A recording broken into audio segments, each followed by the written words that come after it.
Assalamualaikum warahmatullahi wabarakatuh. Selamat pagi anak-anak semuanya. Apa kabar kalian hari ini? Mudah-mudahan kalian semua dalam keadaan sehat dan selalu ada dalam lindungan Allah Subhanahu wa taala. Amin amin ya robbal alamin. Kembali lagi di video pembelajaran akidah akhlak bersama Ibu Emil. Pada kesempatan kali ini Ibu akan menjelaskan materi beriman kepada kode dan kodar, materi kelas 9 semester 1. Baiklah, sebelum memulai pelajaran, alangkah baiknya kita membaca basmalah terlebih dahulu. Bismillahirrahmanirrahim. Mudah-mudahan apa yang kita pelajari hari ini bisa bermanfaat untuk kita semua. Beriman kepada kodo dan kodar, ada beberapa poin yang ingin Ibu sampaikan. Yang pertama, pengertian beriman kodo dan kodar. Kedua, dalil beriman kepada kodo dan kodar. Ketiga, macam-macam takdir. Yang keempat, perilaku beriman kepada kodo dan kodar. Pengertian kodo dan kodar. Kodo secara bahasa adalah ketetapan, ketentuan, keputusan, kehendak, hukum, pemberitahuan, dan penciptaan. Pengertian kodo secara istilah adalah ketetapan, ketentuan, dan keputusan Allah Subhanahu wa taala. Adapun pengertian kodar secara bahasa adalah kepastian, peraturan, dan ukuran. Secara istilah, kodar adalah aturan atau ukuran yang diciptakan Allah Subhanahu wa taala. Perpaduan antara kodo dan kodar itu dinamakan takdir. Kodo dan kodar saling berkaitan. Perbedaan antara kodo dan kodar yang pertama, kode merupakan rencana penciptaan hambanya oleh Allah Subhanahu wa taala. Sedangkan kodar merupakan pelaksanaan dari rencana itu.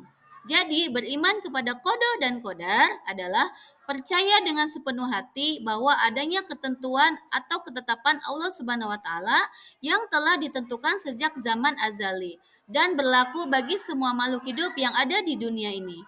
Meyakini kodo dan kodar, Allah Subhanahu wa taala menunjukkan keyakinan terhadap kebesaran dan kekuasaan Allah Subhanahu wa taala. Segala sesuatu yang terjadi di muka bumi ini telah ditetapkan oleh Allah Subhanahu wa taala. Dalil beriman kepada kodo dan kodar terdapat pada surat Ar-Ra'd ayat 11.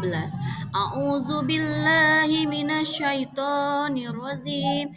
Bismillahirrahmanirrahim. Innallaha la yughayyiru ma biqaumin hatta yughayyiru ma bi anfusihim. Artinya, sesungguhnya Allah tidak mengubah keadaan suatu kaum hingga mereka mengubah apa yang ada pada diri mereka. Macam-macam takdir. Takdir adalah perpaduan antara kodo dan kodar. Takdir merupakan peristiwa yang terjadi di alam semesta ini terhadap manusia atas ketetapan dan keputusan Allah Subhanahu wa taala. Takdir terbagi menjadi dua. Yang pertama takdir mubram, yang kedua takdir mu'allaq. Takdir mubram adalah takdir yang terjadi pada diri manusia dan tidak dapat diubah atau dapat ditawar-tawar oleh manusia. Contohnya seperti kematian dan ciptaan-ciptaan Allah Subhanahu wa taala lainnya yang tidak dapat dibantah dan ditawar-tawar oleh manusia. Yang kedua, takdir mu'allaq. Takdir mu'allaq adalah takdir yang terjadi pada diri manusia dan dapat diubah dengan cara diusahakan. Takdir mu'allaq berkaitan dengan ikhtiar manusia. Perilaku beriman kepada kodo dan kodar. Yang pertama, menyerahkan segala persoalan kepada Allah Subhanahu wa taala atau tawakal. Orang yang beriman kepada kodo dan kodar menyadari bahwa segala keputusan adalah miliknya Allah Subhanahu wa taala. Tidak ada seorang hamba pun yang mampu mengubahnya atau menghalanginya. Yang kedua, selalu semangat berusaha untuk mencapai keberhasilan atau ikhtiar. Orang yang beriman kepada kodo dan kodar menyadari bahwa tidak ada suatu keberhasilan tanpa adanya usaha. Yang ketiga, membiasakan diri bersyukur atas karunia Allah Subhanahu wa taala atau syukur.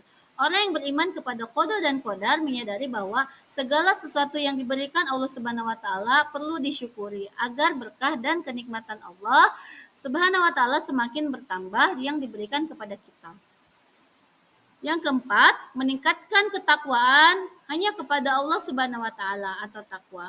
Orang yang beriman kepada kodo dan kodar menyadari bahwa perlu menjadi pribadi yang menjalankan segala perintah Allah Subhanahu wa taala dan menjauhi segala larangannya. Yang kelima, menerima dengan ikhlas atas kehendak Allah Subhanahu wa taala atau qanaah. Orang yang beriman kepada qada dan qadar menyadari bahwa segala sesuatu sudah ada yang mengatur, yaitu Allah Subhanahu wa taala. Rela menerima takdir adalah cerminan keimanan yang kuat terhadap kekuasaan Allah Subhanahu wa taala. Yang keenam, tahan godaan atau sabar. Orang yang beriman kepada qada dan qadar menyadari bahwa hidup di dunia ini penuh godaan dan ujian.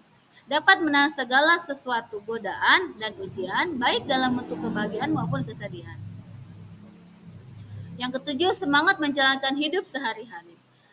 Seseorang yang mempercayai qada dan qadar, Allah Subhanahu wa taala akan senantiasa berusaha melakukan perbuatan-perbuatan baik dalam kehidupan kita.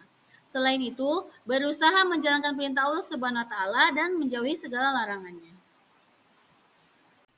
Kesimpulan materi iman kepada qada dan qadar adalah meyakini bahwa segala sesuatu yang terjadi di dunia telah ditentukan oleh Allah Subhanahu wa taala.